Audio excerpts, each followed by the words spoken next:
سلام بچه‌ها، خوش اومدید به کانال آنیشو. امروز اومدم یه انیمه آخر زمانی و ماجراجویی که یکی از بزرگترین مانگاکاهای دنیا رو نوشته و بررسی کنیم و با هم با این انیمه آشنا بشیم. اگه این انیمه رو ندیدید مطمئنا ضرر بزرگی کردید.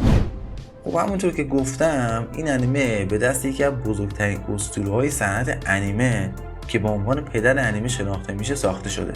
اون کسی نیست جز آکیرا توریاما، نویسنده مانگای جذاب و پرطرفدار دراگون بال که تو بهار امسال متاسفانه از بینمون رفت، که میشه گفت انیمه و دوستداران انیمه یکی از بازوهای قدرتمندشون رو برای همیشه از دست دادن. مانگای سنلند آخرین اثر آکیرا توریامایی که تبدیل به یه انیمه شده. این مانگا اولین بار سال 2000 توی مجله شونن جامپ منتشر شد و در سال 2023 از اون یه انیمه سینمایی ساخته شد و تو بهار امسال هم با یه سریال 13 قسمتی تقریبا تمام داستان مانگا رو پوشش داد و این نسخه بازی هم با اقتباس از همین مانگا امسال ساخته شد که مورد استقبال خوبی هم قرار گرفت. این انیمه یکی از بهترین و پرمفهوم‌ترین انیمه‌های امسال بود که تو ویدیوی معرفی انیمه‌های بهار امسال معرفیش کردم. خب بریم سراغ داستان انیمه. خب قبل از هر چیزی باید بگم که این انیمه از دو بخش داستانی تشکیل شده. داستان از سرزمین به اسم سنلند شروع میشه.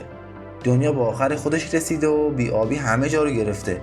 بعد از خشک شدن یه رودخونه بزرگ که منبع اصلی آب این سرزمین بوده، پادشاه اونا همه آبا رو برای خودش گرفت و یه درصدی از اون آبو با قیمت‌های خیلی زیاد مردمش میفروخت.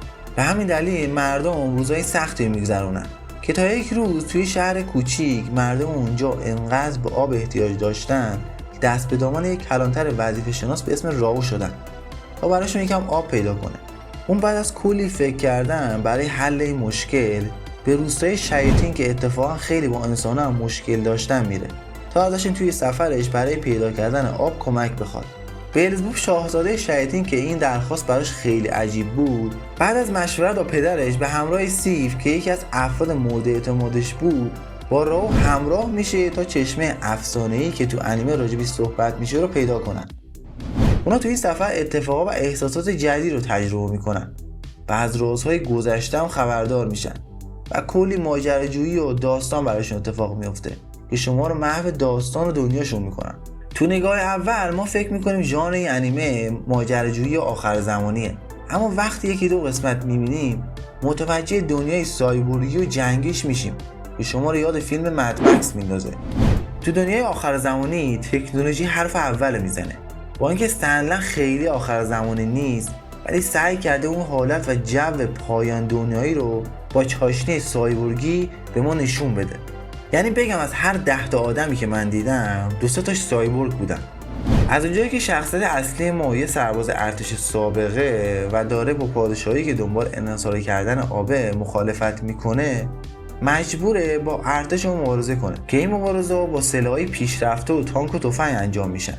مبارزه ها تو انیمه بیشتر استراتژیکن و انیماتورها سعی میکنن با انیمیشن اتفاقات ما نشون بدن طوری که مخاطب جو رو کاملا درک کنه. منظورم اینه که مثل انیمه ناروتو نیست که توضیح بدن چطوری چرا این جستجو رو انجام دادن یا این کار رو انجام دادن، ولی به نظر من ژانر ماجراجویی و داستان آخر زمانیش و رابطه بین شیاطین و انساناش تونسته خیلی جذابش کنه. حقیقتا این انیمه دنیای خیلی بزرگی داره ولی تو این 13 قسمت فقط تونستن در حد 2 تا کشور ما نشون بدن که یکیش همون سنلند بود و یکی دیگه‌ش هم یه دنیای متفاوت غیر از سنلنده. جالبه که سنلند اونقدر بزرگه که کلی نژاد و موجودات عجیب توی خودش جا داده. جدا از قبیله دیفا و انسانا، قبیله باهوشی به اسم پیچیا هستن که به مکانیک علاقه دارن که تو انیمه بیشتر باهاشون آشنا میشیم. از اونجایی که توی کشور خشک کم آب سنلند زنده موندن خیلی سخته، ساتان پادشاه شیاطین انواع موجودات ماورالطبیعی مثل کاپا، کیتسونه و یا قونتاروسا که یک سری موجودات باستانی تو فرهنگ ژاپن رو جمع کرده و برای خودش پادشاهی شیاطین رو درست کرده و اونا رو زیر پروبال خودش گرفته تا زنده بمونن. سنلند یه انیمه فوق‌العاده با جزئیاته که حتی به کوچکترین جزئیاتش هم دقت کرده. گرافیکش هم شما رو خیلی یاد انیمه آرکین میندازه. اگه دنبال انیمه‌ای هستید که روی بازی‌ها ساخته شدن، پیشنهاد می‌کنم این ویدیویی که بالای صفحه لینکش میاد و حتما ببینید. و اگه تا اینجای ویدیو خوشتون اومد، ممنون میشم برای پیشرفت کانال لایک و سابسکرایب کنید. خط داستانی سندن روی اعتماد و بقا و عدالت حرکت میکنه. دو تا نژاد متفاوتن که با هم مشکل دارن و برای زنده موندن با هم دنبال آب میگردن. اونم تو کشوری که دنبال آب گشتن یعنی خیانت به پادشاه و کشور محسوب میشه. اونا به سختی زنده موندن و با ارتش پادشاه مبارزه کردن تا زندگی دوستاشون رو نجات بدن. نه تنها خط داستانی انیمه بلکه تمام قسمتاش مثل مکالمه کاراکترها، موسیقی و احساساتی که دارن جوری جذابه که تا شروع به دیدنش میکنی مثل جریان رودخونه تو رو با خودش میبره. میتونم بگم یکی از بهترین انیمه‌های امساله که روایت جذاب و سرگرم کننده ای داره. در حدی که شما میتونید با کاراکتری که کلا تو 3 تا سکانس وجود داشت هم ارتباط بگیرید. سنلا کاراکترهای زیادی داره که سعی کرده با هر کدومشون یه مفهوم و یه ویژگی خاص انسانی رو بهمون نشون بده. برای مثال بیلزبوب شاهزاده شیاطین خب نژاد و لقبش گویاست که اون باید یه موجود شرور باشه و بوی از مهربونی و این چیزا نبرده باشه. این تصور انسان‌ها از شیاطین دیگه. ولی جالبه که خود بیلزبوب همین فکر رو راجع به خودش میکنه و به این ویژگیاش افتخار میکنه. در حالی که یکم بیشتر از خودش تعریف میکنه و باهاش آشنا میشیم معلوم میشه که کار بدش شب دیر خوابیدنه. جدا از این اون خیلی مهربونه، جوری که وقتی شهر خودشون هم به آب احتیاج داشت باز هم یه مقدار زیادی آب رو به بچهای تشنه انسانا تقسیم کرد که اینها دقیقا مخالف اون شیاطینیه که ما میشناسیم. تو صحبتاشون با راو ما میفهمیم که خط قرمز اونا کشتن آدماست. یعنی اونا برای هیچ کار بدی احساس ناراحتی نمی‌کنن جز آدم کشتن. این به این مفهوم معنیه که اگه کسی آدم کشته باشه از شیطان هم بدتره. وقتی کلانتر اینا رو از بیلزبوب میشنوه میره توی فکر و یاد گذشته خودش میفته. سنلا یه جوری خاص نیمه تاریک و بد انسانا رو به ما نشون بده. این موجودات شیطانی رفتارشون خیلی سرخوشه و دنیا رو کلا تو 2-3 روز میبینن، در حالی که هزاران سال عمر کردن و از همین مهمتر این که همدیگر مورد آزار و اذیت قرار نمیدن. ولی برعکس آدما کاملا جدی و بالغانه رفتار میکنن.